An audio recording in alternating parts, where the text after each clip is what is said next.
Potty एक ऐसी चीज है जो कभी भी कहीं भी आ सकती है।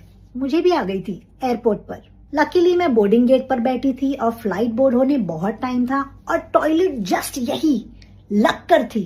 तो मैंने कहा why not. When I entered the toilet there was no one and I was like wow. मैंने सुकून से अपना बिजनेस खत्म कर लिया, क्लीन अप कर लिया। Now it was time to flush. But एक प्रॉब्लम थी, फ्लश का बटन नजर नहीं आ रहा था।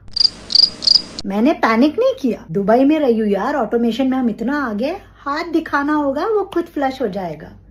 मैं दीवार पे ऐसे हाथ दिखाती रही, कुछ नहीं हुआ। फिर मुझे स्ट्राइक हुआ, ओ ये एकदम ऑटोमेटिक वाला होगा, मैं उठूंगी तो फ्लश हो जाएगा। उठ के 2 मिनट बीत गए, फ्लश नहीं हुआ।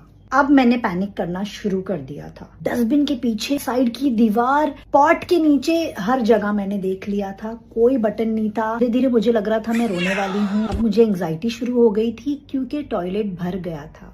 लेडीज की टोली आ गई थी अंदर और वो लोग नॉक करने लग गए थे। मैंने कहा प्राण जाए परेशान न जाए, फ्लाइट छूटती है तो छूट जाए, फ्लश करे बगैर तो नहीं जाऊंगी। मैं अंदर उनके चले जाने की दुआ करती रही। एक वक्त ऐसा भी आया जब मैंने पॉट के अंदर झांका और कहा भाई प्लीज चला जा। फिर मेरे दिमाग में ये आइडिया भी आया कि मैं टॉयलेट पेपर ऊपर बिछा देती हूँ।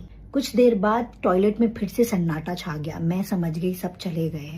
फिर मैंने खुद से कहा नहीं, तुझे हिम्मत जुटाकर बाहर जाके वॉशरूम लेडी को पूछना होगा कि ये फ्लश क्यों नहीं हो रहा है। मुझे मेरे दिल की धड़कन सुनाई दे रही थी। नॉब पे हाथ रखा, घुमाया, जैसे ही दरवाजा खोला पीछे से फ्लश की आवाज।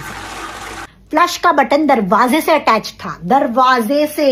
अरे कौन बताएगा हमें, अगर मैं अंदर अपने ही मीथेन गैस की वजह से मर जाती, कौन रिस्पॉन्सिबल होता। अंदर जो मुझे मेंटल ट्रॉमा हुआ है उसका हर्जाना कौन भरेगा। मैं रिक्वेस्ट करती हूँ प्लीज हमारी जिंदगी आसान करे और सिंपल फ्लश के बटन बनाए।